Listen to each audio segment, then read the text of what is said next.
देख रहे हैं न्यूज़ इंडिया 24 और मैं हूं आपके साथ में कीर्ति। दोस्तों, जैसा कि आप सभी जानते हैं, नागपुर में शीतकालीन अधिवेशन का जो सत्र है वो शुरू हो चुका है। 16 तारीख से ये अधिवेशन शुरू हुआ है। ऐसे में तमाम मोर्चे, कुल मिलाकर 21 से ज़्यादा मोर्चे पूरे सत्र पे निकलने वाले हैं। अलग अलग मांगों को लेकर के सरकार को खींचने वाले हैं। आप जानते हैं कि इस बार जो नागपुर का पूरे महाराष्ट्र का प्रतिनिधित्व कर रहे हैं वो है देवेंद्र फडणवीस, जो कि सीएम की भूमिका निभा रहे हैं। ऐसे में कई सारे मोर्चे अलग अलग मांगों को लेकर निकले हैं, जिसमें कि किसान और जो रोजगार है, बेरोजगारी की समस्या को लेकर के काफ़ी सरकार को खींचा जाने वाला है। लेकिन एक तरफ कुछ ऐसा भी देखने के लिए मिला जो अपने आप में आश्चर्यजनक है। जी हाँ दोस्तों, पत्रकार जो हमेशा से ही समाज की जो बुराइयां है, समाज की जो व्यवस्था है, समाज की जिम्मेदारियों को हमेशा से रूबरू करवाता है पूरे देश भर में। लेकिन आज ऐसी क्या वजह आ गई है कि पत्रकारों को भी सरकार के सामने अपनी मांगों को लेकर प्रस्तुत होना पड़ रहा है। ऐसे ही मैं इस वक्त आप देख रहे हैं कि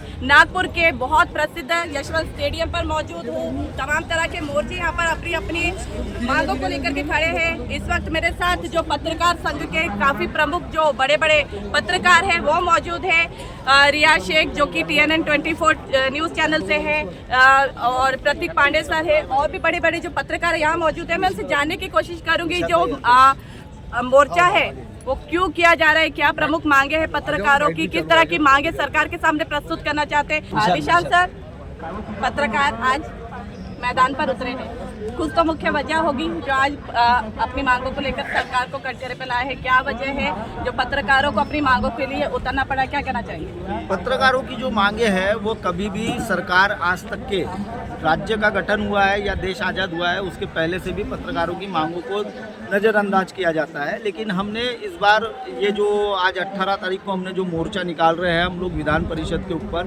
तो ये हमारा मोर्चे में सबसे बड़ी जो मांग है पत्रकार सुरक्षा कानून को लेकर। पत्रकार सुरक्षा कानून का जो दायरा है वो अभी केवल एग्रेटेशन पत्रकारधारियों पर तक के ही सिमटा हुआ है। तो हमारी मांग है कि जिन अखबारों के RNI रजिस्टर्ड हो चुके हैं और जो संस्थाएं अखबार निकालती है, जो YouTube चैनल वगैरह चलाते हैं या डिजिटल मीडिया चलाते हैं, उन सभी को पत्रकार सुरक्षा कानून के दायरे में लेके आए। साथ ही साथ जो पत्रकारों के बच्चे होते हैं उनको एक विशेष तौर पर स्कॉलरशिप का पैकेज दिया जाए, ऐसी मांग है हमारी राज्य सरकार की ओर से। हमने अभी तक के देखा है कि पत्रकारों को पूरे राज्य में ठहरने के लिए कहीं भी व्यवस्था नहीं है, तो हम चाहते हैं कि PWD विभाग में जितने भी रेस्ट हाउसेज है उसमें 100 रुपये के एक न्यूनतम दर पर उन्हें ठहरने की व्यवस्था की जाए। पत्रकार अपना अगर कार्ड बताता है तो उसे वहाँ ठहरने की व्यवस्था कर दी जाए। साथ ही साथ राज्य में जितने भी अस्पताल है, छोटे हो बड़े हो या ग्रामीण स्तर के हो, उनमें एक स्पेशल वार्ड का निर्माण किया जाए जो पत्रकारों के लिए वार्ड रहे, और उसमें इलाज पत्रकार जो हमारे पत्रकार के परिवार के लोग हैं उनका इलाज हो, मुफ्त में इलाज हो, ये हमारी मांग है।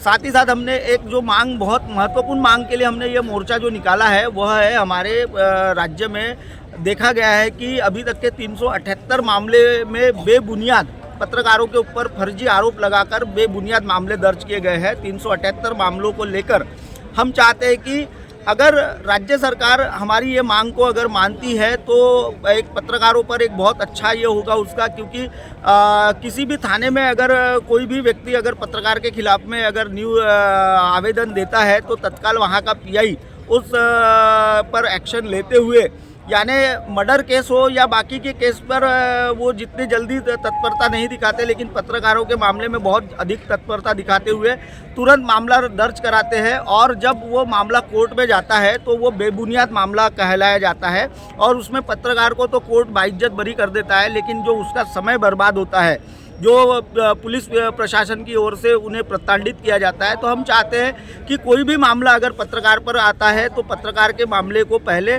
DYSP लेवल पर उसकी जांच की जाए और उसके बाद ही वो मामले को रजिस्टर्ड किया जाए। अब बेबुनियाद मामलों को रजिस्टर्ड कर पत्रकार के साथ अन्याय होता है, और इसी अन्याय को दूर करने के लिए आज हमने ये मोर्चा निकाला हुआ है। दोस्तों, मेरे साथ रियाज शेख सर भी हैं, उनसे भी जानना चाहूँगी और किस प्रकार की तमाम मांगे हैं। रियाज सर, जैसे कि सर ने बताया कि तमाम जो चीज़ें हैं उन पर विस्तार से उन्होंने बताया, लेकिन एक बात ये भी कि अभी हम देख रहे हैं कि हर कोई अपने आप को पत्रकार बता रहा है। जहाँ डिग्री वाले पत्रकार है वो अलग बात है, लेकिन ऐसे भी है जो पत्रकारिता की भूमिका निभा करके ब्लैकमेलिंग कर रहे हैं। तो फिर ऐसे में सरकार कैसे इनको डिवाइड करे कि भाई ये रियल पत्रकार है, ये फेक है? ऐसे में किस तरह से ये एक चुनौती होने वाली है सरकार के सामने, अगर पत्रकार अपनी भूमिका अपनी मांगों को लेकर के सरकार के सामने इकट्ठा हो रहे तो इस पर आप क्या कहना चाहोगे? सबसे पहले मैं न्यूज़ इंडिया का बहुत बहुत धन्यवाद अदा करता हूँ और आपका भी कि आपने बड़ा अच्छा मुद्दा उठाया कि पत्रकार तो बहुत सारे बन जा रहे हैं। जो वो ले रहा है आईडी अपने गले में डालकर रोड पर निकल जा रहा है और अपने आप को केवल पत्रकार बता रहा है। लेकिन मैं आपको बता दूं कि ऐसे बहुत कम पत्रकार हैं जो ग्राउंड लेवल पे काम करते हैं और ईमानदारी से पुलिस प्रशासन के सामने जनता की समस्याओं को सामने लाते हैं। वर्किंग जर्नलिस्ट यूनियन ने उन्हीं लोगों को अपने साथ रखा है जो निष्ठावान बन के ईमानदारी से जनता की सेवा करते हैं, काम करते हैं। अब मैं आपको बता दूं कि पत्रकार को कोई मानधन नहीं दिया जाता है सरकार की तरफ से, कोई भी स्कीम नहीं है। वो 150-200 का जो भी पेट्रोल है अपने घर से लेकर डालता है और वो काम करता है। सवाल ये नहीं है, सवाल ये है कि पत्रकार देखिए पत्रकार का कोई धर्म नहीं होता है, कोई जात नहीं होती है। पत्रकार केवल एक पत्रकार होता है जो निष्ठावान बन के ईमानदारी से काम करता है। जैसे हमारे अध्यक्ष महोदय ने अभी बताया हम ये चाहते हैं कि पत्रकार का तो एक हो गया, एक सर्कल बन गया कि भाई पत्रकार, लेकिन सरकार को जांच भी करना चाहिए कि कौन सही पत्रकार है, कौन गलत पत्रकार है। उसमें ये होता है कि जो पत्रकार ब्लैकमेलिंग करते हैं, जो पत्रकार जो है दूसरों को खंडनी करते हैं, ये करते हैं, उसमें अच्छे पत्रकार भी लिप्त हो जाते हैं बिना वजह, बिना कारण, तो उन पर भी ये कार्रवाई हो जाती है। तो ये कहाँ का इंसाफ है? आप जैसे अगर ईमानदार पत्रकार अगर हमारे फील्ड पर है और काम कर रहे हैं, किसी दूसरे पत्रकार ने किया, तो भाई सबको एक थाली में क्यों आप सजो रहे हैं? आप हमारा मांग ही ये है कि भाई पहले आप निष्पक्ष जांच करें, पत्रकार की क्रेडिट देखें, उसका आप निकालें पूरा डेटा कि भाई कौन सा किस्म का आदमी है, कौन सा आदमी कैसा है, कौन सा पत्रकार कैसा है। पांचों उंगलियां एक जैसे तो होती नहीं है। लेकिन हमारी बदकिस्मती है प्रशासन, पुलिस प्रशासन की तरफ से कि वो पत्रकार का नाम सुनते ही वीरप्पन समझ लेते हैं और सबको वीरप्पन समझ के एक ही कलम में घसीट देते हैं। ये सबसे बड़ी गलती पुलिस और प्रशासन की है, जबकि पुलिस प्रशासन के साथ पत्रकार कंधे से कंधा लगा के काम करता है, कभी पुलिस प्रशासन को तकलीफ नहीं देता है, पुलिस की सहायता करता है। तो पुलिस क्यों हमारे साथ ऐसा करती है? ये मेरी आवाज़ नहीं है, ये वर्किंग जर्नलिस्ट यूनियन की आवाज़ नहीं है, ये आवाज़ मेरी जो शब्द निकल रहे हैं पूरे देश के पत्रकारों की दिल की, उसकी मन की आवाज़ निकल रही है कि आप पहले जांच करें, उसके बाद में ये करें। सब पत्रकारों को ब्लैकमेल क्यों समझा जाता है? सब पत्रकारों को नीचे दर्जे से क्यों देखा जाता है? अरे भाई उसमें क्वालिटी होती है, उसमें क्वांटिटी होती है। किस तरह के पत्रकारों से आप बात कर रहे हैं? पुलिस विभाग में जाओ तो पुलिस जब हम बताते हैं कि हम पत्रकार हैं तो हमको ऐसी निगाह से देखा जाता है जैसे हम चोर बदमाश हैं। तो क्या हम ईमानदारी से जो 15-15 सालों से काम कर रहे हैं, तो क्या हम सरकार हमको कोई पैसा दे रही है? नहीं दे रही है। लेकिन मैं अब मांग करूंगा सरकार से भी कि जो भी मेरे पत्रकार भाई है भारत के अंदर, उनको मानधन दे, खासतौर से महाराष्ट्र में, क्योंकि वो काम करते हैं, वो मेहनत करते हैं। और मैं नाम नहीं लेना चाहूँगा, सोशल मीडिया जो है ना is a very powerful media है। निर्भय की आवाज़ उन्होंने उठाया, आसिफ की आवाज़ उन्होंने उठाई, हम सब की आवाज़ सोशल मीडिया उठाता है। तो सहायता दे और जितनी शासन की तरफ से सहायता दे सकते हैं वो ज़रूर करें। तो मेरे साथ और भी वरिष्ठ पत्रकार यहाँ पर जुड़ चुके हैं। मुद्दा बहुत ही गर्म है और पत्रकार अपनी सुरक्षा व्यवस्था, समाज के लिए जो भी गतिविधियाँ पत्रकार करते हैं, उस हिसाब से पत्रकारों का जो मोर्चा है अपने लेवल पर सही है, क्योंकि सरकार के लिए काफ़ी कुछ, देश दुनिया के लिए, पूरे समाज के लिए पत्रकारों का बहुत बड़ा योगदान होता है। मेरे साथ इस वक्त पुलिस राउंड के भी सर जुड़ चुके हैं। सर, जैसा कि आप देख रहे हैं, अभी हम इस वक्त यशवंत स्टेडियम पर है। पत्रकार संघ की ओर से एक मोर्चा निकाला गया जो कि पत्रकार अपने अधिकार के लिए, जो कई बार बिना बुनियाद के जो उनके आरोप में उन्हें दोषी पाया जाता है, ऐसी तमाम तरह की जो चीज़ें हैं उनको लेकर के पत्रकार आज मैदान पर उतरे। सर, क्या कहना चाहेंगे? आपकी ओपिनियन क्या है इस पूरे मोर्चे को लेकर? हमारी ओपिनियन यही है, पिछले शीतकाल अधिवेशन के अंदर हमने ये मुद्दे उपस्थित किए थे। उस टाइम में सिंधिया सरकार थे, अभी देवेंद्र फडणवीस सरकार है, तो हमने यही मुद्दे वापस उनको याद दिलाने के लिए लेके आए हैं कि पत्रकार लोगों के ऊपर जो हमले हो रहे हैं तो उसके ऊपर कोई एक्शन नहीं लिया जा रहा है, यही हमारा कहना है। और दूसरी बात कि जो पत्रकार लोग 58-60 साल तक के जो मीडिया में सेवा कर रहे हैं, उनको कोई पेंशन नहीं दिए जा रहे या तो कोई उनकी सुविधा नहीं दिए जा रही, उसके बारे में भी हमारा ये है।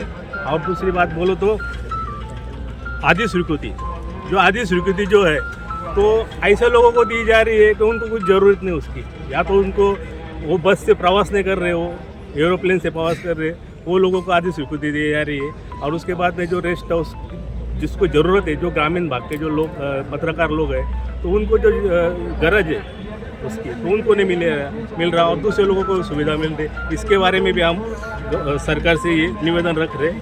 सर, जैसा कि सर ने अभी बहुत सारे मुद्दों पर बात करी, लेकिन एक सवाल मैं आपसे करना चाहूँगी। जैसा कि कई बार ऐसा रहता है कि एक पत्रकार जो सही खबर को ला करके पब्लिक के सामने, समाज के सामने लाता है, लेकिन कई बार वही बड़े बड़े जो रहते हैं अधिकारी या समझ जाइए मंत्रिमंडल द्वारा उनको मरवा दिया जाता है या हटवा दिया जाता है। या एक तरफ तो खुद ही सरकार नहीं चाहती कि पत्रकारों को उनका अधिकार मिले या कोई जो असली खबर है वो समाज पे हो। ऐसे पे फिर पत्रकारों की जो मांग है वाकई पर सरकार इस पर एक्शन लेगी क्या? बहुत बढ़िया क्वेश्चन है मैडम आपका। मैं जन ग्रामीण पत्रकार संघ का प्रदेश अध्यक्ष देवानंद दायरे, और ये हमारे अध्यक्ष जो शैलेंद्र जी साड़े सर, ये कार्याध्यक्ष साहब है हमारे युवराज जी देवरे सर, ये हितेंद्र प्रतीक जी पांडे जी हमारे नागपुर जिलाध्यक्ष है। मैडम, आपका सही सवाल था, इसका ये जवाब है कि ये देखिए दुनिया का रूल है मैडम जी, कि जो काम करते हैं आप प्रामाणिकता से कीजिए, और आपका नियम, आप जो काम करें उसके रूल्स और रेगुलेशन आपको खुद को मालूम होना चाहिए कि किस तरह से आप का काम करने का काम तरीका होना चाहिए, और उस तरीके से आप सही ढंग से जाएंगे तो दुनिया की कोई ताकत इसको रोक नहीं सकती। पत्रकारिता में चौथा स्तंभ है अपना लोकशाही का, लेकिन बहुत सारी चीज़ें अपन खुद पत्रकार बांधो या पदाधिकारी अपने इसमें जो रूल्स है और इथिक्स है उसका पालन न करने के कारण बहुत सारे प्रॉब्लम आ जाते हैं। और खुद के अधिकार क्या है ये जब तक खुद को मालूम नहीं होगा मैडम, तब तक अपने पे या सर्वसामान्य पे अन्याय होते रहेगा। इसीलिए अपने सबने संगठित रहना चाहिए और उसके संगठन के साथ में प्रशिक्षित रहना चाहिए। हमारी जन ग्रामीण पत्रकार संघ की यही धारणा है कि सबको संगठित करना है और प्रशिक्षित करना है, और उसके लिए हम काम भी कर रहे हैं। दोस्तों, मेरे साथ प्रतीक पांडे सर भी मौजूद हैं, उनसे भी जानना चाहूँगी आज के मोर्चे के बारे में। सर, जैसे अलग अलग वरिष्ठ पत्रकारों ने अपने अपने ओपिनियन दी, आपसे भी जानना चाहूँगी कि जो मोर्चा हो रहा है पत्रकारों की तरफ से हो रहा है, अधिकारों के लिए हो रहा है, लेकिन कहीं ना कहीं पत्रकारों के अंदर पर मुझे यूनिटी की कमी दिखती है। ये असल मुद्दा है, क्योंकि अगर किसी एक पत्रकार के ऊपर आया है तो दूसरे पत्रकार बोलता है हाँ हाँ इसको ये करो। तो ऐसे में क्या एकजुटता होनी बहुत जरूरी है, क्योंकि जब तक एकजुटता नहीं रहेगी तो आप कैसे आगे बढ़ सकते, वो चीज़ को आगे कैसे लेके जाएंगे, इसमें क्या होना चाहिए? सही कहेंगे आप। जैसे वर्किंग जर्नलिस्ट यूनियन और हमारा जन ग्रामीण पत्रकार संगठन का जो हमने समर्थन दिया है, हम यही मुद्दे को लेकर, जैसे आपने देखा होगा कि जब मुख्यमंत्री थे एकनाथ शिंदे जी के पत्रकारों के लिए उन्हें मुंबई में टोल माफ़ किया, उसके ऊपर में उसके बाद में उनके लिए निवास बना कर दिया। ऐसे कई पत्रकार हैं जो आज जैसे देखा जाता है कि आपने देखा होगा पोर्टल आज सबसे ज़्यादा हो चुके हैं, 400 से 500 पोर्टल हो चुके हैं। इन पोर्टल के वजह से आज जो पत्रकारिता में जिनका कोई डिग्री नहीं है, कोई डिप्लोमा नहीं है, ऐसे लोग भी आज पत्रकारिता में आ चुके हैं। रही बात आरएनआई की, जो आरएनआई रजिस्टर्ड है वो तो हैं, उन लोगों को तो अपन जो साथ में लेके चल रहे हैं, क्योंकि प्रिंट मीडिया बोलो तो एक कैसा है, एक नाम है, और इलेक्ट्रॉनिक मीडिया भी एक नाम है। इलेक्ट्रॉनिक मीडिया के बाद में आया एक डिजिटल मीडिया, जो डिजिटल मीडिया है एक थर्ड प्लेटफॉर्म है, जिन्होंने पूरे दुनिया में एक सैलाब कर दिया, जिसमें सोशल मीडिया से लेके तो डिजिटल तक के आज सबसे पहली खबर जाती है।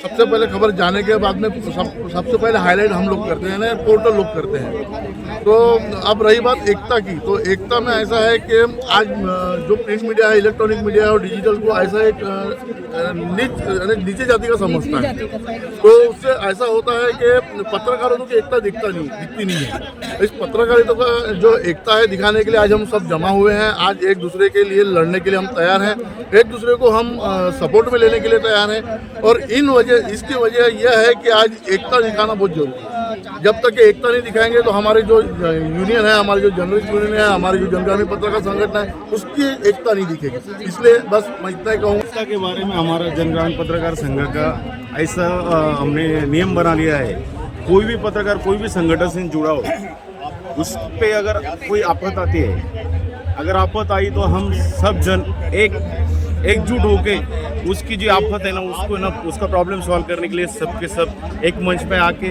उस प्रॉब्लम को सॉर्ट आउट करने के लिए हम जन ग्रामीण पत्रकार संघ की वजह से हमारी बहुत सारी मांगे हैं, जैसे कि यूट्यूब और पोर्टल वालों को भी एक सरकार ने आचार संहिता बना के उनको भी कानून के दायरे में ला के उनको भी RNI का जैसा हमें ये दिया जाता है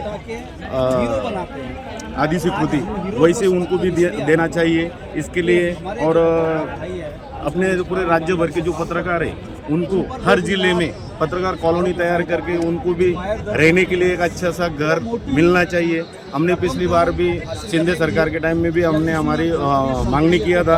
अभी वापस देवेंद्र जी के सरकार है तो उनसे भी हम यही दरख्वास्त रखते हैं कि हमारी मांगे पूरी हो जानी चाहिए। इसके लिए हम जनग्रामीण पत्रकार संघ की वजह से आज निवेदन भी देने वाले हैं। जय सर, जैसा कि एक क्रॉस क्वेश्चन करना चाहूँगी, मैंने खुद भी पर्सनली देखा है कि विधान भवन के अंदर भी जो बड़े बड़े मीडिया चैनल वाले रहते हैं वो ही मंत्रीगण के आसपास रहते हैं, जो पोर्टल या जो सोशल मीडिया यूट्यूबर्स रहते हैं उनको ऐसे साइड कर दिया जाता है, जबकि सोशल मीडिया के जो पत्रकार रहते हैं वो ग्राउंड रूप में काम करते हैं, उन्हें समाज की असल चीज़ें पता रहती है। ऐसे में तो सब खुद ही मंत्री लोग पोर्टल, यूट्यूब और डिजिटल मीडिया के कुछ ऐसे जो लोग हैं उनको साइड कॉर्नर करें, तो ऐसे क्या वाकई में वो इन मुद्दे पर एक्शन लेंगे या वाकई में उनके कान पे ये बात जाने वाली है? अभी हम तो उस बात के लिए लेके हम निवेदन में वैसा मेंशन भी किए हैं कि एक दूजा भाव की भावना से जो डिजिटल पोर्टल वगैरह यूट्यूब वगैरह उन्हें ऐसी वागणूक दी जाती है, तो फिर उनके लिए भी एक आचार संहिता बनाने का जो है ना ये मांग हमारी है। उनको भी अपने न्यूज के जरिए बताना ही होगा। जैसे कि अभी पुणे में एक बड़े बिल्डर के बच्चे ने वो पोर्शे कार से उड़ा दिया था, तो प्रिंट मीडिया, इलेक्ट्रॉनिक मीडिया ने थोड़ा थोड़ा बताया तो उस पर ये नहीं हुआ, मगर सोशल मीडिया की वजह से जो उसका इम्पैक्ट हुआ कि वो परिवार के ऊपर एक्शन हुआ, उनको पूरा घर परिवार बर्बाद हो गया। ऐसा अपना महाराष्ट्र का कानून बहुत, अपने देश का कानून बहुत बढ़िया है, मगर उस पर ना इम्प्लीमेंट नहीं हो रहा। इसके लिए भी हमारी मांग है और अपन सब पत्रकार लोग, यूट्यूब हो, पोर्टल हो, प्रिंट मीडिया हो, एकजुट होकर रहना जरूरी है। एकजुट रहेंगे, एक रहेंगे तो सेफ रहेंगे। जैसे अपने प्रधानमंत्री जी कहते हैं वैसा अपन संगठित रहेंगे तो अपन लड़ा दे सकते हैं। जय हिंद, जय महाराष्ट्र। तो दोस्तों, जैसा कि देखा आपने, इस वक्त में यशवंत स्टेडियम पर थी पत्रकार संघ की तरफ से पत्रकारों की सुरक्षा और कई सारी चीज़ों को लेकर के पत्रकार संघ के वरिष्ठ जर्नलिस्ट जो कि एक यहाँ पर पूरी टीम थी, कई सारे मुद्दों को लेकर के उन्होंने बताया कि किस तरह से पत्रकारों के साथ व्यवहार किया जाता है। कई बार पोर्टल के जो न्यूज़ चैनल वाले जो रिपोर्टर्स रहते हैं उनके साथ भी दूजा भाव किया जाता है, बिना किसी बात के बहुत जल्दी एक्शन लगा करके उन पर एक्शन लगा करके कार्रवाई बड़ी तत्परता से की जाती है। और ये बात भी सही है कि जहां एक तरफ निर्भया और सुशांत सिंह जैसे, राजपूत जैसे केसेस पे सोशल मीडिया का प्रभाव रहा, जहां एक प्रकार जो हमारी टीवी न्यूज़ वालों ने छुपाने की कोशिश करी, वही सब मुद्दों को सोशल मीडिया ने बहुत ही रूबरू तरीके से, बहुत ही बखूबी से समाज के सामने ला करके न्याय दिलाने की कोशिश की। तो ऐसे में सोशल मीडिया, यूट्यूबर्स, पत्रकारों के साथ दूजा भाव अपने आप पे हीन भावना है सरकार की, और सरकार की जिम्मेदारी है कि अगर पत्रकार समाज के लिए कुछ कर्तव्य कर रहा है तो सरकार को भी अपनी कर्तव्य निष्ठता दिखाने की जरूरत है। कैमरा पर्सन शीतल के साथ मैं कीर्ति, नागपुर।